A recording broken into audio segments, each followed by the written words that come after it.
Ravi Abuvala reviewed my company, and here are the top 5 things he told me I needed to change in order to grow my coaching company. For those of you who don't know me, my name is Lior Vaknin. I run a coaching program called Local Service Mastery, catered towards home service business owners and contractors who are looking to master lead generation themselves without ever depending on marketing agencies.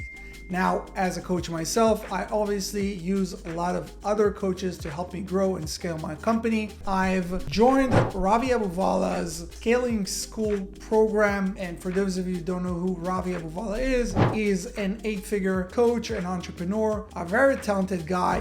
What we did on this basically audit, it's like a live call where we reviewed, I gave him all the numbers. I told him everything about my business. He basically told me how to get into the next stage or help me identify some of the bottlenecks that I have right now and how to overcome them in order to grow into the next stage of my business, which would be like around $300,000 to $500,000 a month. What are the 5 things? Number 1 is don't give up on cold audience, even if you had a rocky month.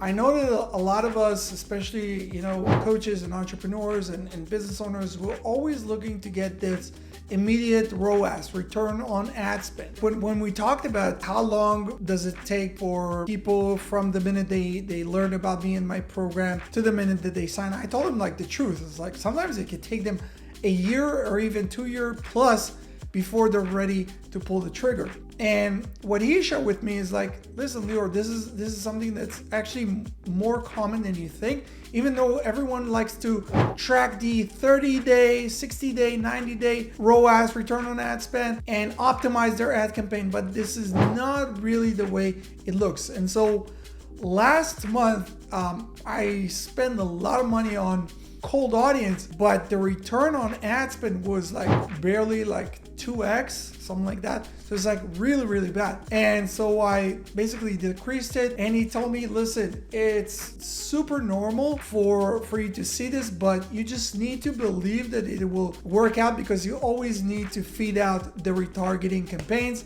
And so usually when this happens to us in our company, we see that the following months it goes and picks back up, and it just like, you just need to allocate this money towards cold audience. Don't just shut it, even if you had like a 1 month.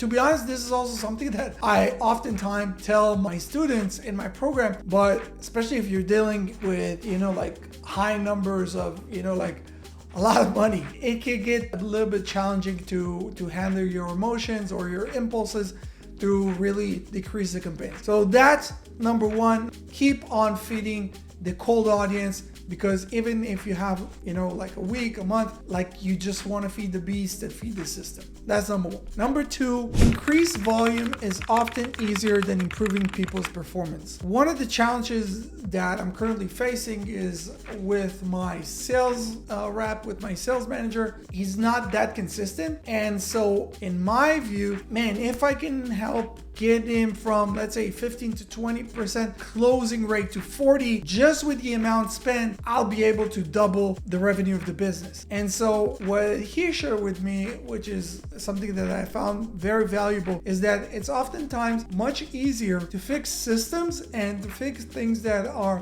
scalable and automatic rather than improving people's behavior. So this is something that you need constant work, whereas if I just double the amount of booked calls, we'll basically be able to double the business. So this is something that, again, you're oftentimes not think of things in the right prism or from the right angle. And I think that this is something that was really insightful and helpful for me to really think of it a little bit different. Number 3, performance improvement plan is a must for your sales rep. So I just told you what happened with my sales rep. So basically he shared with me how to go about this. And I told him, listen, man, I love this guy.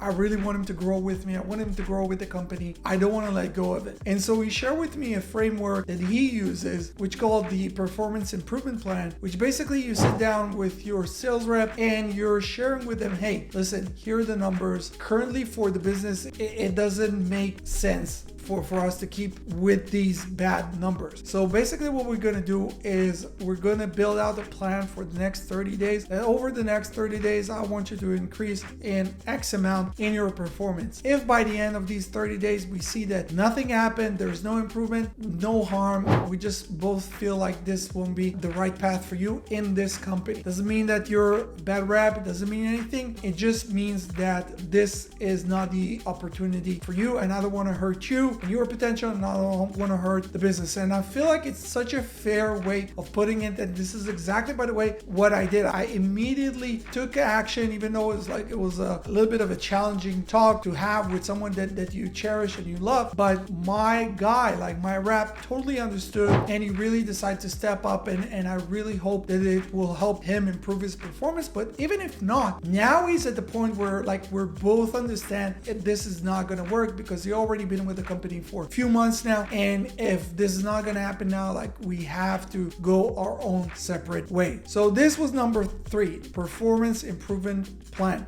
Number 4 is be careful with promises when onboarding a new team member. And this is something that I'm guilty. Like, it doesn't come from a place of deceit or like a bad place. And I feel like, based on what Ravi said, a lot of people were in the early days of their coaching company find it. And I just did this out of my real belief, A, in where we're going as a company, and B, when I'm finding someone who I like and who I connect to, I want them to grow with. So when someone new comes and like, hey man, like if you're coming to the company, like this is going to be the plan, next few months you're going to advance into being, let's say, from appointment setter to a closer, and then maybe oversee the entire sales team. And it's wrong because it's not necessarily the right role for that person. Maybe it's great for appointment setting, or maybe it's great for like being a sales rep, but being a sales manager is completely different skill set. And maybe that's not what his strongest skills are, and maybe that's not even what he want to do. And so the way to put it is like, if it makes sense for the business and we're seeing that you're on track with your